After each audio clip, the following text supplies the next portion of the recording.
Добро вечер, почитувани гледачи. Пред 6 години под планинскиот врв Татичев камен е откриен археолошки локалитет од бронзеното доба. Анализата на артефактите во годините што следеа докажа или покажа дека станува збор за митска света планина или за древна обсерваторија. Тоа денес е Кокино.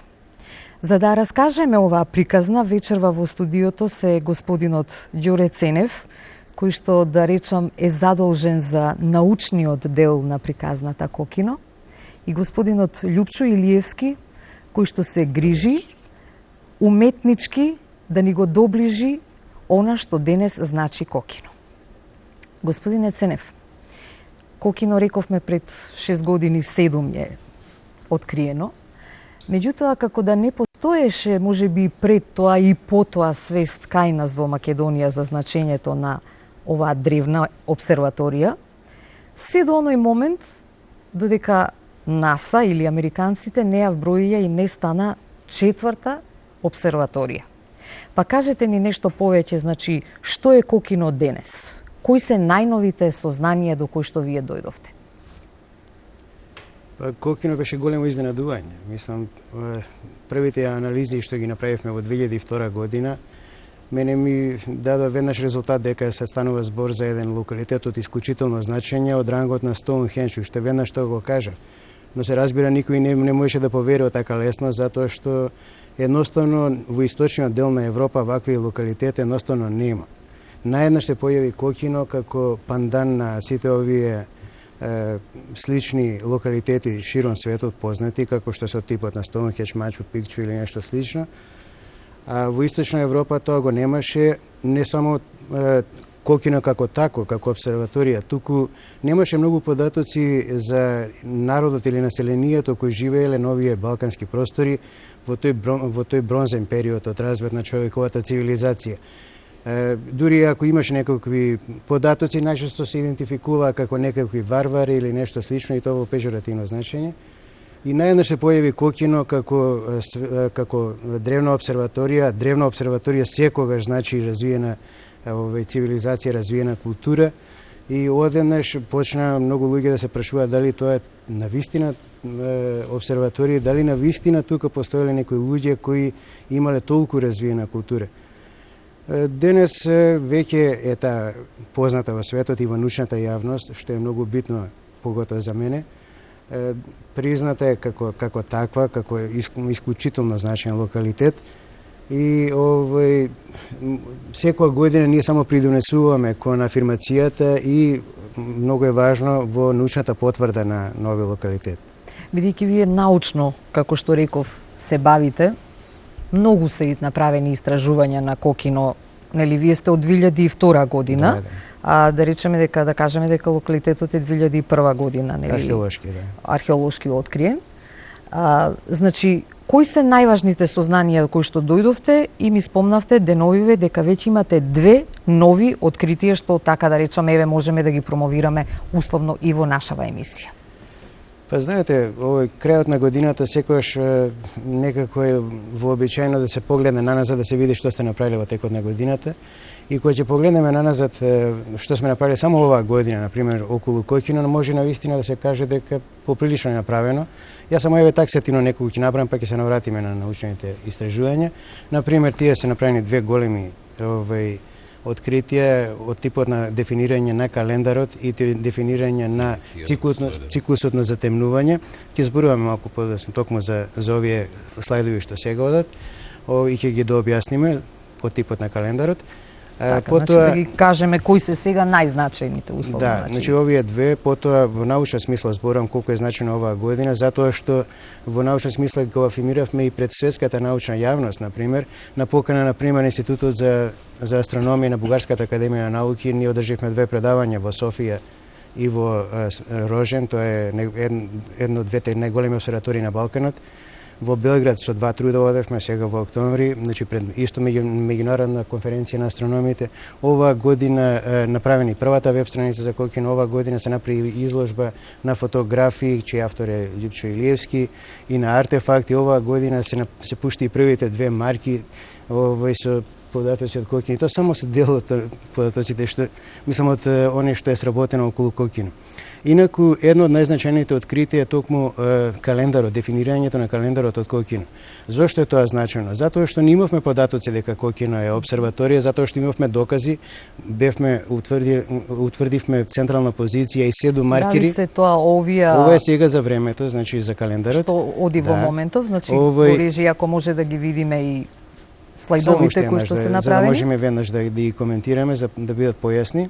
Значи имавме податоци дека имаме централна позиција, имаме 7 маркери каде што се фатени движењата на сонцето и месечината, но не знаевме дали на вистина е правен календар и од кој тип календар, затоа што е многу важно да се утврди. Имаме 3 типа на календари: лунарни, соларни и лунарно-соларни комбинирани. Се покаже дека на кокино е изработуван така наречениот лунарен календар. Ова е блокот на маркери, како што гледате, многу јасно видливи маркери. Луѓето кои првпат ќе отидат на кокино тешко ги препознаваат, но кога ги наместиме на централната позиција и кога ќе покажеме кај да гледаат, најнаш ги откриваат овие маркери. Значи ова се маркерите за движењето на месечината и тоа во екстремните позиции. Имавме среќа да крајот на минатата година биде почетна година од лунарниот календар на кокино.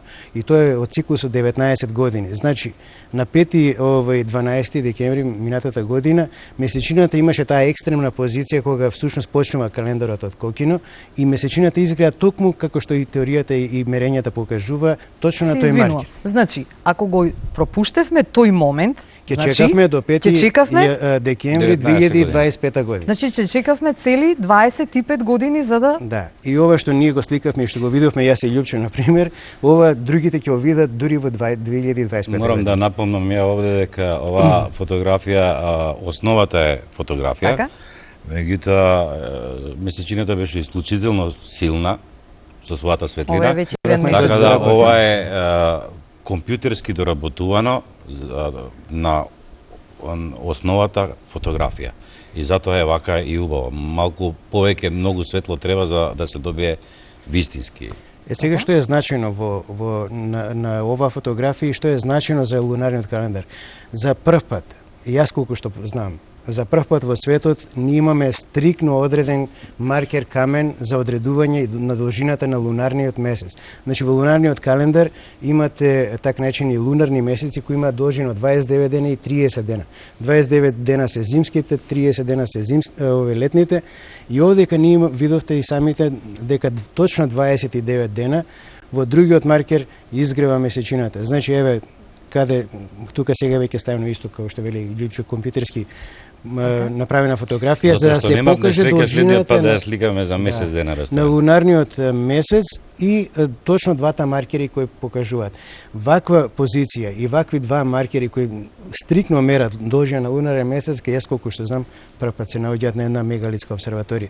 Значи токму за тоа едно од назначените работи е овој лунарен календар. Анализата на овој лунарен календар што понатаму го ја направивме покажа дека лунарниот календар на кокино е исклучително прецизен за тоа време особено, а лунарниот календар, да подсетиме, има многу важна улога во организирање на заедницата, особено во изведбата на земјоделските работи. Ова е второто научно откритие кое направиме оваа година, е поврзано со циклусот на затемнување. Овде гледаме едно затемнување на сонцето на кокино, исто снимено таму.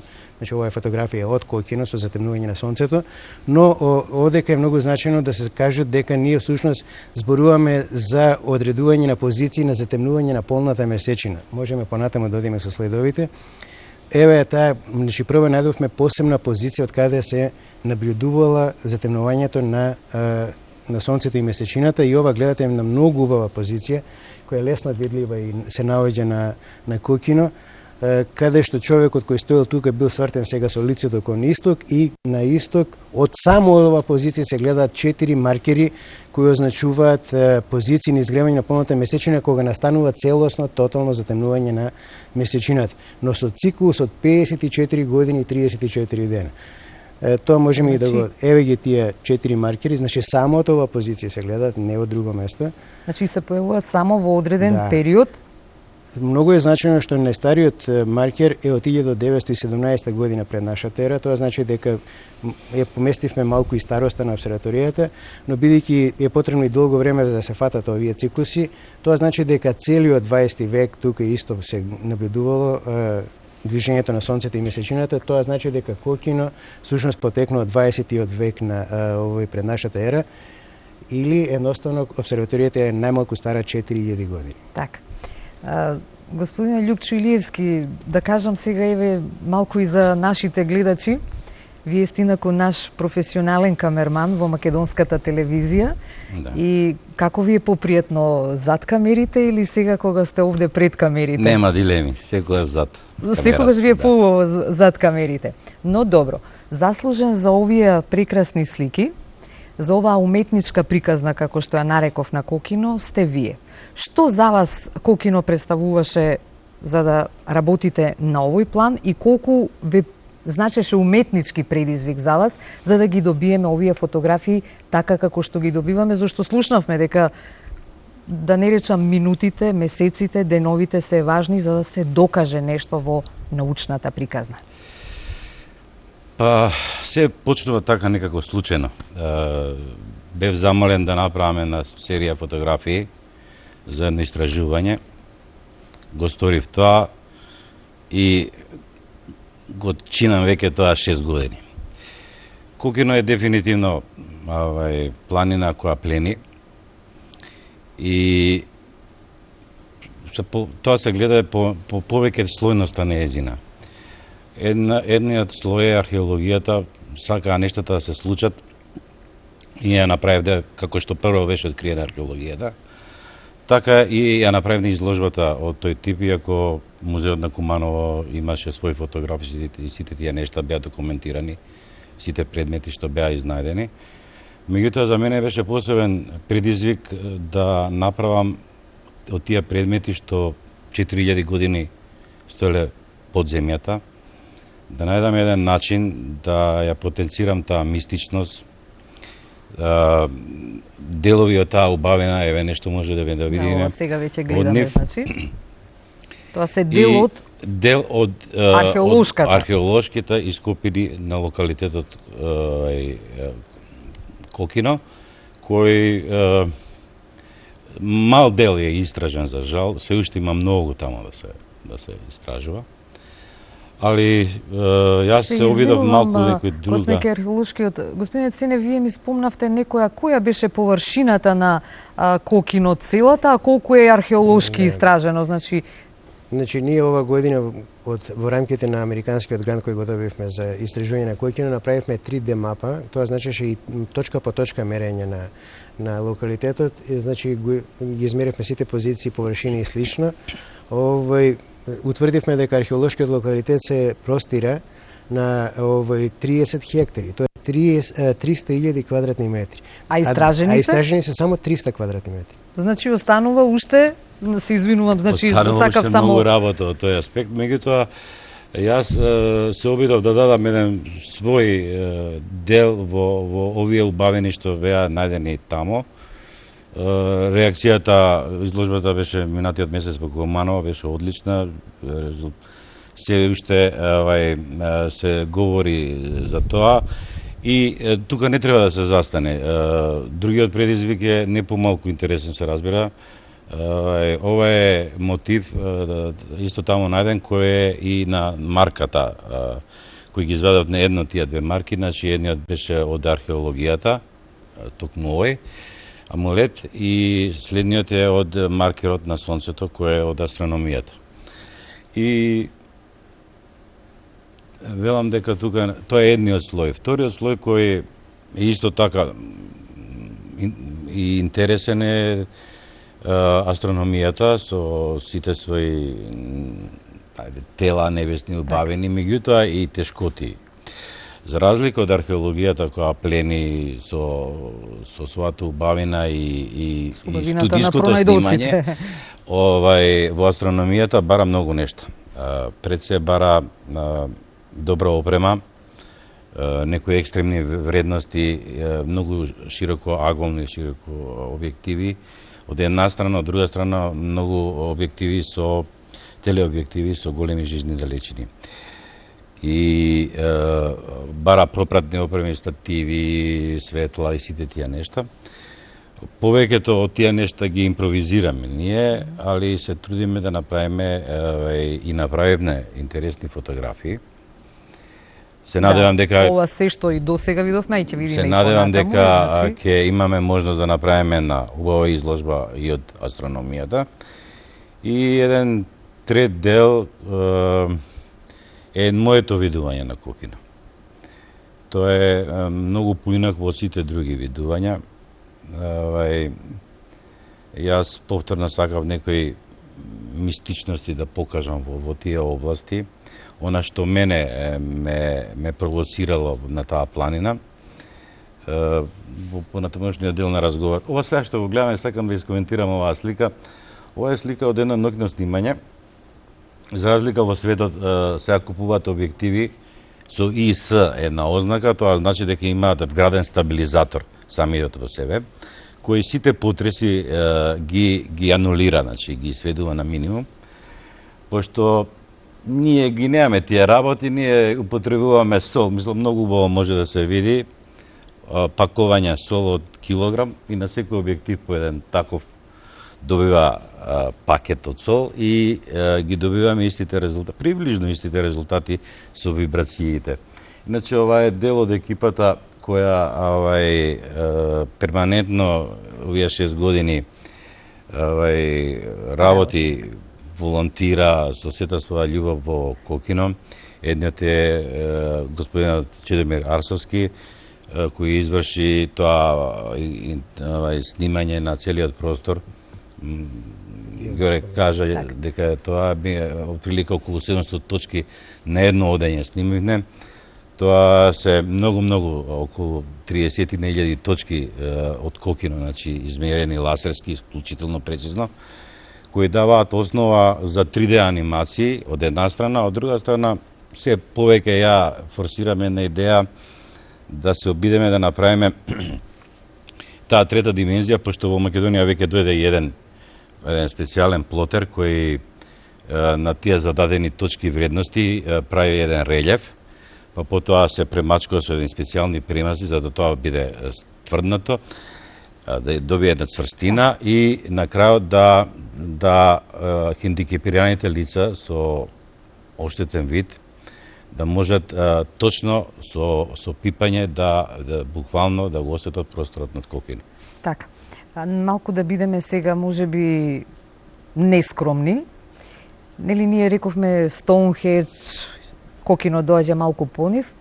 Меѓутоа, колку години се истражува еден Стоунхендж, колку наше Кокино, а сметаме дека сепак во нешто сме понапред во Кокино. Со што сме тоа понапред во Кокино? Стоунхендж се испитува 107 години. Значи, во 1900 година токму еден физичар и астроном, како што е отприлика и јас го имам тоа образование, има направено првите истражувања сериозни, значи првите физички астрономски анализи на локалитетот, а потоа во 63 година незначајниот истражувач Джералд Хокинс тоа го направи, ги објави трудовите во Nature и најнаш Стоунхендж стана општо познат, прифатен од научната јавност, но и денес не е баш целосно јасно како било неговата намена, затоа што и неговото градење е поврзано со едни чудни околности, значи камењата се влечени по 30 на километри, и тоа никако не е јасно на останува мистерија како се тие камења. Затоа што на крај краишти немате премногу археолошки наводи околу Стоунхендж за да утврдите кои тоа луѓе и во кое време го правиле баш точно. Значи целото датирање се врши врз астрономската анализа. Така, во моментов еве ги гледаме значи Кокино и сега Кокино се разликува многу од Стоунхендж, иако се исто по време, посебно во функција кога бил Стоунхендж во третата фаза, тоа околу 1900-2000 година. Значи исто време се, но Кокино е за многу различно од Стоунхендж, значи затоа и неговата оригиналност го стави на четвртото место на рангот на старите обсерватории. Кокино е на врв на планина, Стоунхендж е во рамница, например. Стоунхендж е круг, одека не е така. Овие луѓе кои го правеле Кокино биле многу паметни очигледно, многу мудри. природната предиспозиција на овој планински врв со овие карпи, андезитни карпи кои се всушност вулкански карпи, кои има таква природна предиспозиција да пукаат во вертикала и во хоризонтала, биле искористени и нивната ориентација исток-запад било искористена на многу едноставен начин, со мали доработки, да ги маркираат позициите на изгревање на сонцето и на месечината. Добиле многу прецизни маркери. Стоунхендж имате меѓу овој столбовите имате по неколку метри растојање, одека имате 20 сантиметри овој отвори на маркерите. Значи имате многу прецизно поставена позиција и затоа со едноставно наблюдување. Значи еве за другите да разберат како тоа едноставно се работил човек кој ќе застанал на едно место со едноставно помошник некој на врвот со поставување на стап, на пример, на карпата, каде што изгрева полната месечина, го маркира едноставно. И потоа, ако види дека се враќа назад месечината, таа екстремната позиција едноставно маркира со мала вдамбратина во карпат. Значи, многу едноставно биле направени, а се постигнати изворени резултати. Меѓутоа се докажува на Кокино и археолошките наоди покажуваат дека имало на Кокино живот. Имало ли ваму живот во Стоунхендж? Многу малку археолошки наводи има на Стоунхендж и тие нивни фази на градење, затоа што Стоунхендж е граден во најмалку 3 фази. Во таа трета фаза нешто и се наоѓаат нешто дури по наваму во време. 5 километри. Но подалеку. Так. Овдека се веднаш под обсерваторијата, да се разбереме, значи на планинава што е, под планинскиот врв се наоѓа просторот на обсерваторијата, тоа е просторот околу 4500 квадратни метри, а околу е археолошкиот локалитет всушност. И тој рековме со која површина. И тука просто врие од керамика, наједноставно да кажеме. Значи просто кратовите изфрлаат керамиката. Има толку керамика што ние она што ги видовме некои артефакти што се овдека најдени дефинира и време. Значи се најдоа тек во 2005 се најдоа овој артефакти кои го потврди ова време што ние како астрономи го кажавме, значи 20-19 век на градење, значи постоеле луѓе таму, работеле и изведувале дури и обреди, не само што наблюдувале затоа што и тоа света планина, а покрај тоа и долната граница до некаде имаме фатено сега за сега, тоа е 7-миот век пред нашата ера. Значи меѓу 7-миот век и 20-тиот век таму постојано луѓето доаѓале на еден вид аджилак просто. Сакав да вие нешто загатнавте, ама како да не го допревме долку тој момент. Во нашето образование или во нашата свест, кога зборуваме за овој период пред нашата или така ера, стално велиме варвари, нецивилизиран народ, а сега гледаме најднаш дека во тој период имаме една древна обсерваторија, имаме една наука, еден развиен степен. Значи ли дека овој период за кој што говориме и како луѓето биле со одминат степен на својот научен развој? Апсолутно. Значи, обсерваторијата за тоа е значајно. Значи, не е исто да имате некое светилиште кое е посветено на сонцето или месечината или обсерваторија. Обсерваторијата секогаш сведочи за еден високо развиена култура, еве да не ја кажеме дури цивилизација, нека биде високо развиена култура. Обсерваторијата има исклучително значење, затоа што го организира животот на заедницата и во световна и во религиозна смисла на зборот. Значи, календарот, ова што го спомнавме, што ова година го дефиниравме, ги организира земјоделските работи. Значи, во таа рана земјоделска заедница, тоа е периодот на тоа. Многу е значено да го одредите времето на почетокот особено на земјоделските работи, затоа што сите знаат кога треба да ги берат плодовите, но кога треба да се насади сето тоа е многу значено, затоа што многу лесно може да го упропастите родот и да го загрозите вашиот опстанок. Затоа обсерваторијата има исклучително значење во одредување на почетокот на земјоделските работи и во сточарските работи. Но исто така обсерваторијата го одредува времето и на обредите, кога доаѓаат. Ние овдека имаме докажан обред, особено на оној соларен култ, каде што имате човекот што седел на престолот, е осветен од сонцето преку посебен обреден маркер, и тука ритуалното соединување на божеството сонце со владетелот и слично. Изведено се ритуали, копани се и обредни јами во божицата мајка, земјата.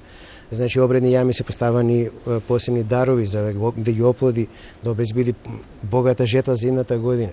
Значи, сето тоа наеднаш се докажува и покажува овдека. Сето тоа наеднаш зборува за некој народ кој има изворено развиена богата култура и во духовна смисла, но и во практична смисла на зборот. Исто така јас лично ќе кажам дека сум убеден дека бидејќи овие податоци, особено податоците за затемнување на месечината и циклусот од 54 години 34 дена, да повторам, тие едноставно морале да бидат забележани на било кој начин, дали со символично писмо, дали со буквално писмо, оно што ние денес го познаваме, но на некој начин морало да бидат забележани. А ако успееме да се пронајде таков систем на бележење, као што се пренесувало знаењето од генерација на генерација, ние ќе навистина ќе имаме обсерваторија или локалитет со неверојатно значење за науката. Така, ми спомнавте дека малку тешко оди овој уметнички пробив, да го наречам, во нашево општество. Постои ли интерес нашата држава за... мислам, постои некој интерес, сите стануваме свесни се повеќе и особено медиумите секогаш сме жедни, условно да речам, за приказната кокино. Меѓутоа, дали е се уште државата докрај свесна за значењето на овој локалитет? Ќе одговорам на ова прашање, али морам да завршам со уште едно или две имиња. Тоа е Ванчо Стојковски, исклучителен познавач на локалитетот Кокино, соработник, исклучително добар. Тука и Даниел Анастасов, да. Никола, и морам да напоменам во оваа пригода дека единствени во оваа држава што несебично помогна, тоа е армијата на Македонија. Ние возможи 2 пати да летаме над Кокино, да направиме многу важни фотографии од научен аспект, со изворени пилоти кои требаше буквално во милиметар да се погодат некои точки, 3 во низа точки, тоа од воздух, каде што е многу тешко да се препознаат. Овие што ги гледаме сега фотографии се веќе едното мое видување на Кокино. Ова што го гледаме на 6:9 малку е деформирано, правени се за 4:3 формат, така да ќе имаат можност тие гледат. Ова е престолот, една од најатрактивните елементи на самото Кокино. И ова е еден феномен, физички феномен, каде се истовремено се гледаат 3 сонца. Тоа може би Ѓоре подобро ќе го објасни, али имавме таа привилегија да го снимиме баш ово. Така, што значи тие 3 сонца? Тоа е посебно. Појава, гледате дека и атмосферата е исполнета со облаци, доаѓа до прекршување на светлината и најнаш до таква фокусија. Оптичка појава, чист.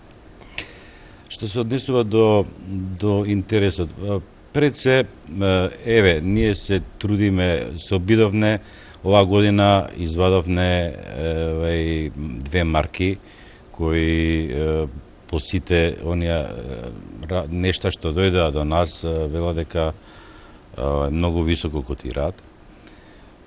Се обидуваме да направиме изложба сеопфатна, значи една поголема изложба која би требало да биде постојана.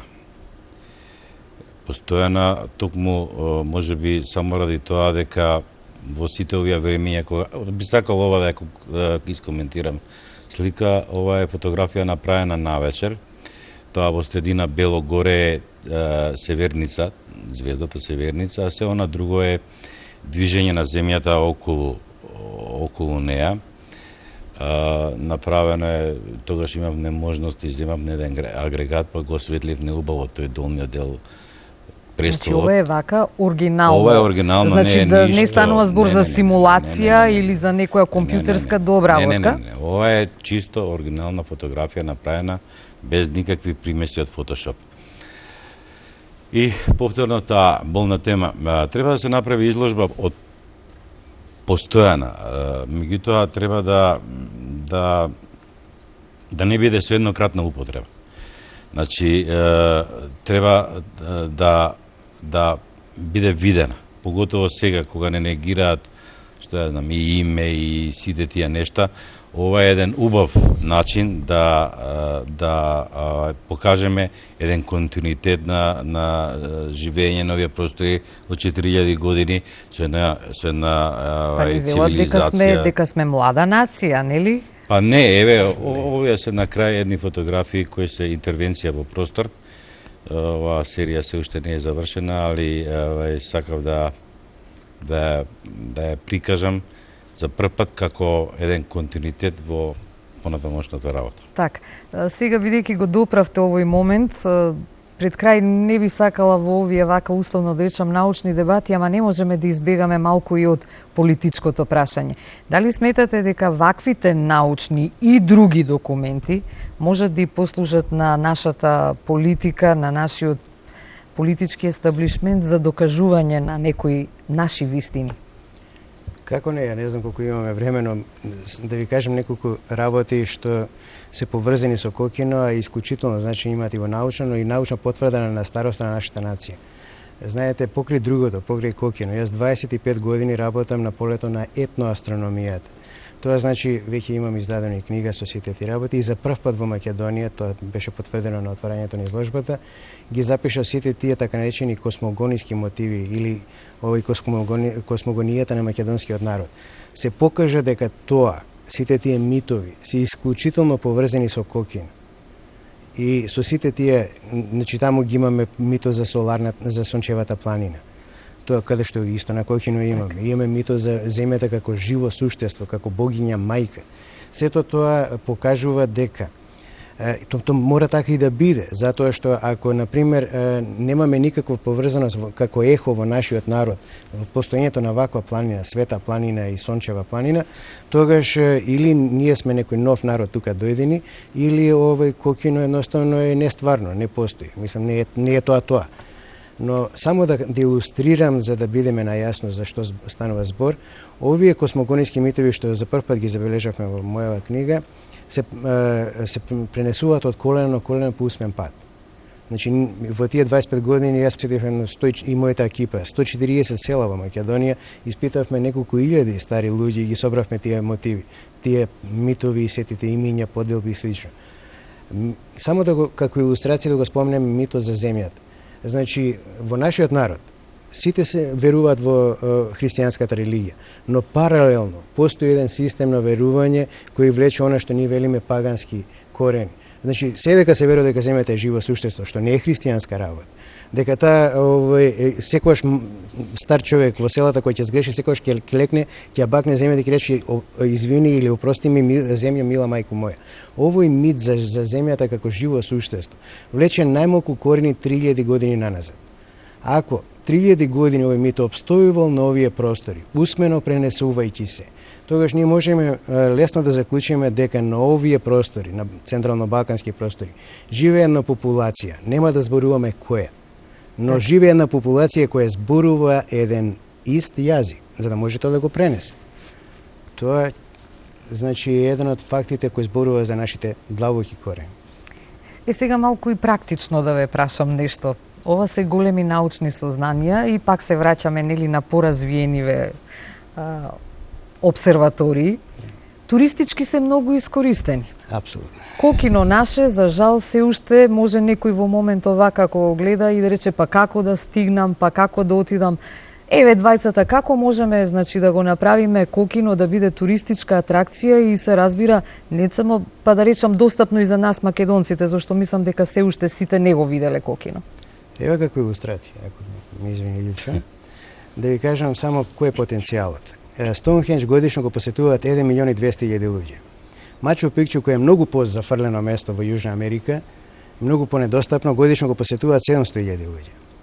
Може да замислите за каков туристички потенцијал станува збор. Јас ќе се осудам да кажам дека Македонија ретко има на вистина уникатни вредности или уникатни работи. Кокино сигурно е уникатна работа. Не само во Македонија. Дека е најдоброто нешто што и се случи последните 6 години. Не само во Македонија. Тоа е во овој дел на Европа е уникатно во овој момент. Значи треба да се искористи неговиот потенцијал, но за жал државата тука многу е инертна, е најблаго речено, и не се однесува соодветно на нова значење. Ни во финансирање на истражувањата во буквална смисла зборот, но и во развојот на туристичкиот потенцијал што го нуди овој локалитет. Има неверојатен интерес. Ние сме сведоци и сите таму кога доаѓаме дека доаѓаат туристи. дури ненајавени, сами, од Словенија, од Унгарија, во светот е многу попознато кокино отколку кај нас.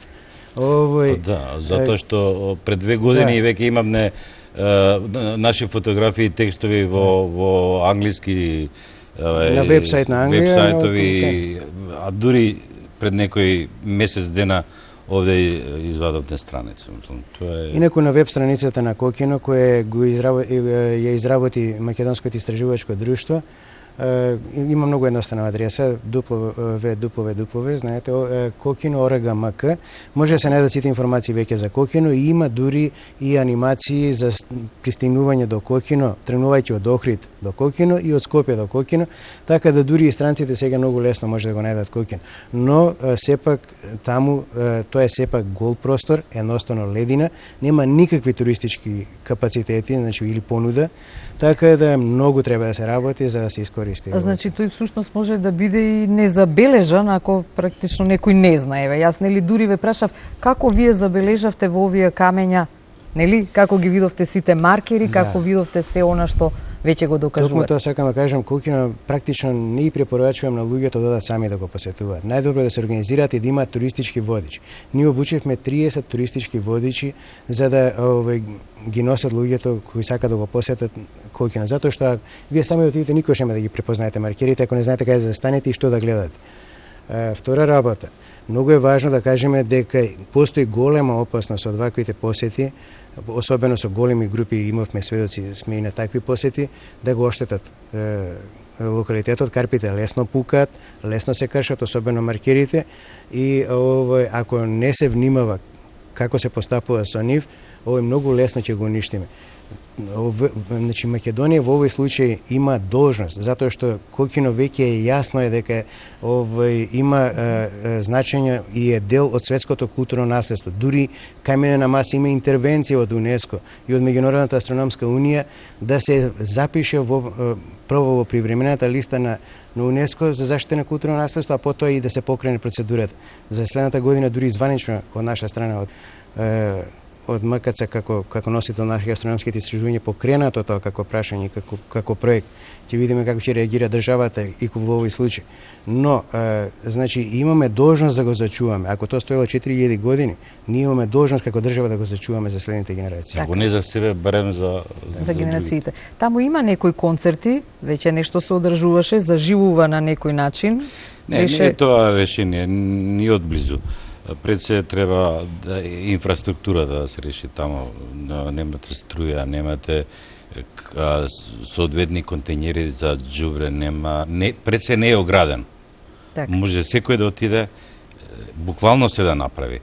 Се повеќе, јас едно време се обидував и ги забележував сите подписи кои ги пишуваа на камењата, и тој именик од имиња секојдневно расте. Се повеќе има луѓе, мали луѓе со големо его. Нечеста појава е земање камења и носење дома како сувенири и спомени. И се е тоа така, додека некој не реши да се огради тој простор. Да, но во секој случај може да се направи една многу убава туристичка атракција. Еве, се обидуваме ние на сите можни начини. Морам да признам дека сите медиуми, вклучувајќи го нашиот медиум, кој отпочна, првиот документарец се изработи во нашата куќа, и не само нашата, и печатените медиуми, и другите електронски медиуми, се исклучително коректни. Многу се отстапуваат простори за Кокино. Меѓутоа тука застанува. Се сведе на една донација од Америчката амбасада и толку. Што понатаму?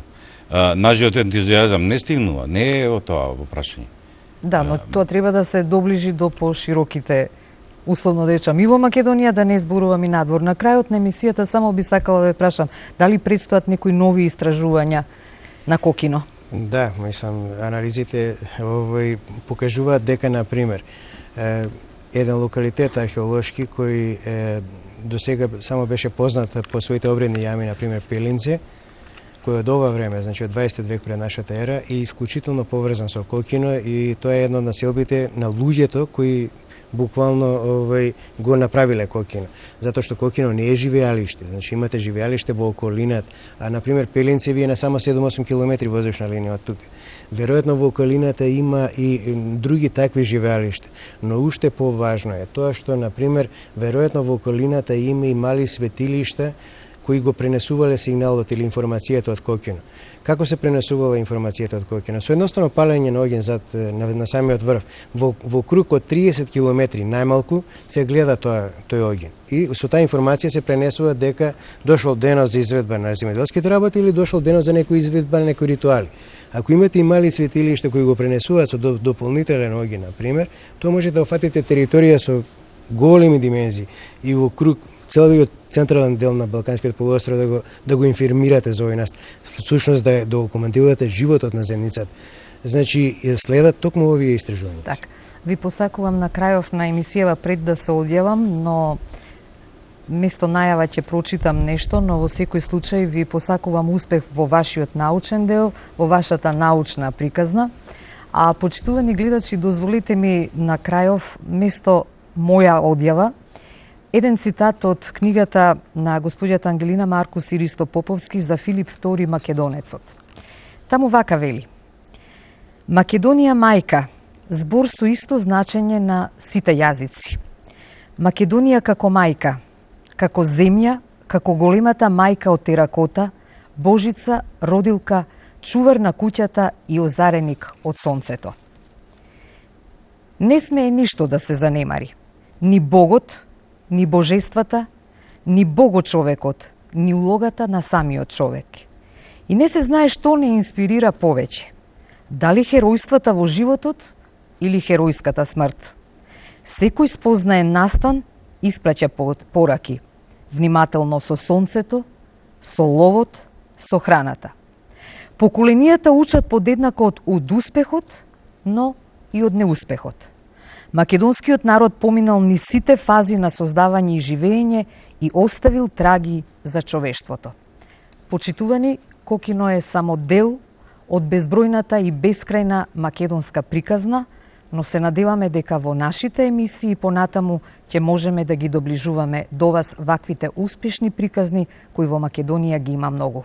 Ви благодарам уште еднаш за учеството, ви посакувам успешна работа, а вам, почитувани гледачи, добра вечер и останете со програмите на Македонската телевизија. Пријатно!